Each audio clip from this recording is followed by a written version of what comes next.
જયંતભાઈની ગેરહાજરીમાં સ્વામીજી વિશે કંઈ કહેવાનું, તો એ પહેલા મારે કન્ફેશન કરવું પડશે કે એમના જેટલું વિશાળ વાંચન, એમના જેટલું વિશાળ જ્ઞાન હું નથી ધરાવતો. અને એ પણ હું કન્ફેશન કરું છું કે આ 74 જે સત્સંગ થયા એમાંથી કરીબ 50 સત્સંગમાં મેં હાજરી આપી છે અને ઘણું બધું હું એમની પાસેથી જ સાંભળી અને પહેલી વાર શીખેલો છું. એટલે આજે જ્યારે મને કશું કહેવા માટે કહ્યું અને ખાસ કહ્યું કે શિવાનંદજી મહારાજને લગતું કંઈ તમે રજૂ કરશો, તો આપ સૌ જાણતા જ હશો અને આપનામાંથી ઘણા બધા શિવાનંદજી મહારાજે જે કોમેન્ટ્રી ભગવદ્ ગીતા પર લખેલી છે તે વાંચી જ હશે. અને ગયા વખતે જ્યારે મને બોલવાનું કહેવામાં આવ્યું હતું ત્યારે 4 પ્રકારના ભક્તો વિશે જે ભગવાને કહેલું છે તેના વિશે મેં કંઈક મારા વિચાર રજૂ કર્યા હતા. આજે 4થા અધ્યાયનો 39મો જે શ્લોક છે, જેના વિશે આપણે ત્યાં જ્યારે સદવિદ્યાનંદ માતાજી એ ભાષણ આપ્યા હતા, એમના લેક્ચર્સ આપ્યા હતા, તે વખતે એનો ઉલ્લેખ કર્યો હતો અને એના વિશે કંઈક બોલ્યા હતા. પણ આપણા ગુરુદેવે એના વિશે જે કંઈ કહ્યું છે તે હું આપની સમક્ષ રજૂ કરું છું. શ્લોક છે, શ્રદ્ધાવાન લભતે જ્ઞાનમ તત્પરઃ સંયતેન્દ્રિય જ્ઞાનમ લબ્ધ્વા પરામ શાંતિ અધીરેણા અધિગચ્છતિ. તો 3 ક્વોલિફિકેશન્સ બતાવ્યા છે ભગવાને. શિવાનંદજી મહારાજે પણ બહુ સુંદર રીતે આનું એક્સપાન્શન કરેલું છે કે કોઈને પણ જો પરમ શાંતિ અથવા જેને સેલ્ફ રિયલાઇઝેશન કે, સાયકોલોજીમાં જેને સેલ્ફ એક્ચ્યુઅલાઇઝેશન કે, તે સ્તરે પહોંચવું હોય તો આ 3 ગુણ વિકસાવે અથવા આ 3 ગુણ એનામાં હોય તો જરૂર એને તે પરમ શાંતિ મળે. પરમાધિગચ્છતિ, એ ત્યાં સુધી, એ લેવલ સુધી એ પહોંચી શકે. એમાં સૌ પ્રથમ શ્રદ્ધાવાન. શ્રદ્ધાવાન આપણે બધા જાણીએ છીએ કે શ્રદ્ધા ભગવદ્ ગીતાનો સૌથી મોટો મંત્ર છે, આપણે એમ કહીએ તો ચાલે.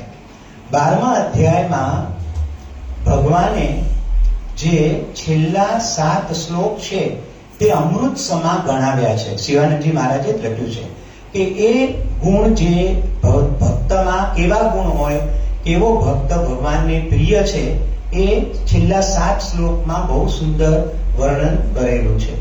પણ એમાં છેલ્લે પાછું એવું જ લખ્યું છે કે છેલ્લો શ્લોક જે છે તેમાં એવું જ કહે છે કે જે શ્રદ્ધાથી મને ભજે છે એ મને બહુ જ પ્રિય છે. અને શ્રદ્ધાથી આ શ્લોકમાં એવું કહેવામાં આવે છે કે શ્રદ્ધાવાન લભતે જ્ઞાનમ. જે ભણ્યા નથી, જે કોઈ યુનિવર્સિટીમાં નથી ગયા, એ ઘણી બધી શ્રદ્ધા પછી પણ એમને એવું જ્ઞાન થાય છે કે જે ડોક્ટરેટ જેને મેળવ્યું હોય એ પણ જ્ઞાન એને નથી હોતું. શ્રદ્ધા એટલી બધી મોટી વાત છે કે એને સ્વયંનું જ્ઞાન કરાવી દે છે.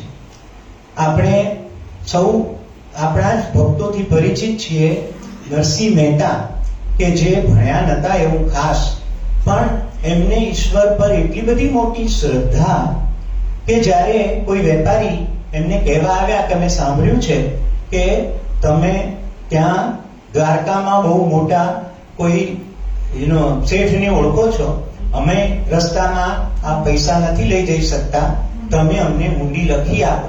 તમે વિચારો, તે વખતે આટલા મોડર્ન કમ્યુનિકેશન હતા જ નહીં, મોબાઈલ નતા, કશું જ નતું, અને એમણે એક ચિઠ્ઠી લખી કે મારી હુંડી સ્વીકારો મહારાજ રે શ્યામળા ગિરધારી. ફક્ત શ્રદ્ધાને આધારે આટલી મોટી વાત એ કરી ગયા અને તરી પણ ગયા. એવી જ રીતે મીરાબાઈની વાત કરીએ કે અને એવી શ્રદ્ધાથી નરસિંહ મહેતાને એટલું બધું ઊંડું જ્ઞાન પ્રાપ્ત થયું, સ્વયંનું જ્ઞાન પ્રાપ્ત થયું કે એમણે અદ્ભુત રચનાઓ જે એમની છે તે કદાચ ફિલોસોફીની અંદર જે સર્વશ્રેષ્ઠ કહી શકાય, ઇન્ડિયન ફિલોસોફીમાં એટલી સર્વશ્રેષ્ઠ રચનાઓ એમણે કરી. અખિલ બ્રહ્માંડમાં એક તું શ્રી હરિ જુજવે રૂપે અનંત ભાસે, દેહમાં દેવ તું, તેજમાં તત્વ તું, શૂન્યમાં શબ્દ થઈ વેદવાસે. પવન તું, પાણી તું, ભૂમિ તું, ભૂધરા, વૃક્ષ થઈ ફૂલી રહ્યો આકાશે. વિવિધ રચના કરી અનેક રસ લેવાને, શિવ થકી જીવ થયો એ જ આશે. એ નરસિંહ મહેતા એટલું બધું ઊંડું જ્ઞાન ધરાવતા હતા પાંચ તત્વનું. એ કોઈ યુનિવર્સિટીમાં ગયા નતા, એમણે કોઈ ફિલોસોફીના ક્લાસ એટેન્ડ નતા કર્યા, પણ શ્રદ્ધાથી એમને આ જ્ઞાન થયું. શ્રદ્ધાવાન લભતે જ્ઞાનમ. જેને શ્રદ્ધા હોય એને 100% જ્ઞાન પ્રાપ્ત થાય જ. અને કારણ કે એવું કહે છે ને કે આપણા બધામાં ઈશ્વર છે, અને જો આપણામાં ઈશ્વર હોય તો આપણે સર્વજ્ઞ છીએ, આપણને બધી ખબર જ હોય. પણ આ દુનિયામાં આવ્યા પછી એવા પડદાઓ આપણી ચારે તરફ હોય છે કે જે આપણું સ્વયંનું જ્ઞાન આપણી પાસે હોતું નથી. અને આપણે વારંવાર આ એકવાર સાંભળવાથી કે એકવાર અભ્યાસ કરવાથી નથી થતું. મેં ખાસ ઉલ્લેખ જયંતભાઈનો એટલા માટે કર્યો કે દર વખતે જ્યારે હું એમને સાંભળું છું ત્યારે મને ખરેખર કંઈક નવું જાણવાનું મળે છે. એટલું બધું સરસ જ્ઞાન એ ઊંડું ઓલરેડી અભ્યાસ કરીને આવે છે. પછી ઘણી વાર હું એમની સાથે આનો વાર્તાલાપ પણ કરું છું કે આપણા માટે એ એટલી મહેનત કરી અને એ બધું તૈયાર કરીને આવે છે, ત્યારે ઉપનિષદનું અને કેવું આપણે જે આપણા સ્વામીજીએ જે બધા પુસ્તકો લખ્યા છે એનો અભ્યાસ કરીને આપણને કહે છે. અને વારંવાર સાંભળવા પછી જ, વારંવાર એનો અભ્યાસ કર્યા પછી જ એ જ્ઞાન આપણે ઇન્ટરનલાઇઝ કરી શકીએ છીએ. તો શ્રદ્ધાવાન લભતે જ્ઞાનમ. એવી જ રીતે મીરાબાઈની શ્રદ્ધા એવું કે છે ને કે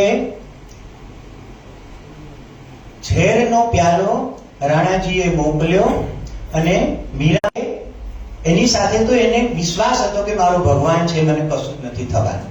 અને એ મીરાબાઈએ પણ એટલી સુંદર ફિલોસોફીની વાતો એમના ભજનોમાં લખી છે, એમને જ્ઞાન થઈ ગયું. તો શ્રદ્ધાવાન જે હોય એને 100% જ્ઞાન મળે છે. એ પરમ લેવલે પહોંચી શકે છે એવો ભગવાન આ શ્લોકમાં કહે છે. પછી કહે છે તત્પર. તત્પરનો અર્થ સ્વામીજીએ લખ્યો છે ડિવોટેડ. ડિવોટેડ એટલે જે ભક્તિથી સભર છે તે. એક બીજો અર્થ પણ તત્પરનો એવો છે કે જે બહુ પર્ટિક્યુલર છે, દરેક વસ્તુને ફોલો કરવામાં. આપણે બધા દિવ્ય જીવન સંઘના સભ્યો છીએ, આપણે જાણીએ છીએ કે તત્પર, particular, very in smallest details કેવી રીતે દરેક વસ્તુ કરવી એ આપણા ગુરુ શિવાનંદજી મહારાજ, ચિદાનંદજી મહારાજ આપણને એ શીખવાડે છે. જે દરેક નાનામાં નાની વસ્તુમાં, સ્વામીજીએ લખ્યું છે ઘણી જગ્યાએ કે જે નાનામાં નાની વસ્તુ સારી કરે એ જ બહુ મોટી વાત કરી શકે છે. જે નાનામાં નાની વસ્તુઓનું ધ્યાન આપે એ જ બહુ મોટી વાત કરી શકે. આપણે ત્યાં એવા અસંખ્ય ઉદાહરણો છે કે જે નાની નાની વાતો કરે છે. આપણા મીરાબેન, આપણા કૃષ્ણકાંતભાઈ, બધા જ અહીંયા જે કોઈ પણ છે તે, તો જ એ નાની નાની વાતોમાંથી જ બહુ મોટું કંઈક સર્જન થઈ શકે. તત્પર જે બહુ પર્ટિક્યુલર હોય દરેક વસ્તુમાં. આપણા ચિદાનંદજી મહારાજ કેટલા બધા માઇન્યુટલી દરેક વસ્તુ કરતા હતા એનું ઉદાહરણ આપણે અહીંયા જ ક્યાંક ઘણીવાર એનો ઉલ્લેખ થયો છે. આજે એ રેલેવન્ટ છે એટલે કરીશ કે ઉત્તરકાશીમાં જ્યારે ભૂકંપ આવ્યો હતો અને ઘણું બધું નુકસાન થયું હતું, ત્યારે બધી ટ્રકો મોકલતા હતા ભરીને બધો સામાન જરૂરિયાતના તે પહાડના લોકો માટે. એનું લિસ્ટ જ્યારે સ્વામીજીને બતાવવામાં આવ્યું ત્યારે એમણે કીધું કે બીડી કેમ નથી મૂકી? હવે સ્વામીજીને બીડી, પણ સ્વામીજીને એવી ખબર છે કે ત્યાંના લોકો બીડી પીએ અને એ જ એમનો એક આધાર છે. તો કેટલું બધું માઇન્યુટલી આપણા ગુરુ એ જોતા હતા, તત્પર. જે આટલું તત્પર હોય, જે આટલું ડિટેલમાં કરતું હોય, એને 100% સ્વયંનું જ્ઞાન પ્રાપ્ત થાય. તત્પર. આ બીજો ગુણ. શિવાનંદજી મહારાજ લખે છે કે આ 2 ગુણ જ ઇનફ નથી. તમારે ત્રીજો ગુણ તો ખાસ કેળવવો પડે કે જે બહુ અઘરો છે. કયો? તો કે સંયતેન્દ્રિય. ઇન્દ્રિયોનું દમન કરવું, ઇન્દ્રિયોને અંકુશમાં રાખવી બહુ જ અઘરી વાત છે. મારે માટે તો બહુ અઘરી છે, મને ખબર છે. પણ એ વાત બહુ જરૂરી છે કે જ્યારે તમારી બધી ઇન્દ્રિયોને વશ કરીને તમારું ફોકસ સિર્ફ ભગવાનમાં જ હોય, તો જ તમે તમારા જાતને, તમારી જાતમાં તમે સ્વયંમાં ભગવાનનું દર્શન કરી શકો. એવું કહે છે કબીરે કે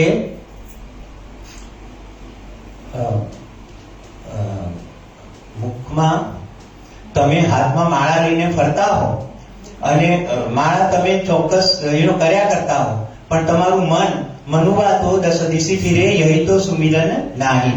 કે તમારા હાથમાં માળા હોય અને આમ રસોડામાં શું ચાલી રહ્યું છે, પેલા શું બોલી રહ્યા છે, એ વાત તમારા મગજની અંદર આવતા હોય તો એ તમે કોન્સન્ટ્રેશન કરી જ ના શકો, તમે મંત્ર કરી જ ના શકો. તો એવી રીતે આપણે આપણી દરેક ઇન્દ્રિયોને કંટ્રોલ કરી અને ફોકસથી આપણે જે કંઈ પણ કરતા હોઈએ તે કરવું જોઈએ. તો આ 3 ગુણો બહુ વિશેષ છે કે જે કરવાથી તમારા મનમાં, તમારા અંતરાત્મામાં જે ઈશ્વર વસે છે તે તમને દેખાશે, તમને એનો અનુભવ થશે. અને એને માટે કેટલા બધા ઉદાહરણો છે, એટલી બધી આપણી સામે આપણા વેદોમાં, રામાયણમાં, મહાભારતમાં, દરેક જગ્યાએ આપણી પાસે એટલા બધા ગાઈડ્સ આર અવેલેબલ કે આપણે એ ફોલો કરી ધીરે ધીરે એ ડેવલપ કરી શકીએ.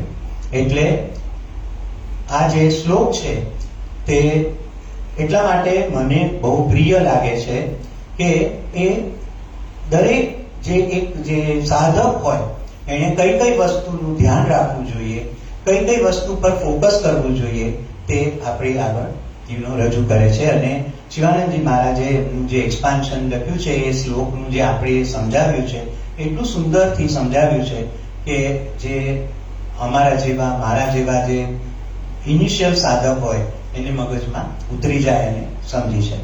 તો આજે આ શ્લોકનું આપની આગળ મેં રજૂઆત કરી, કોશિશ કરી છે. Thank you.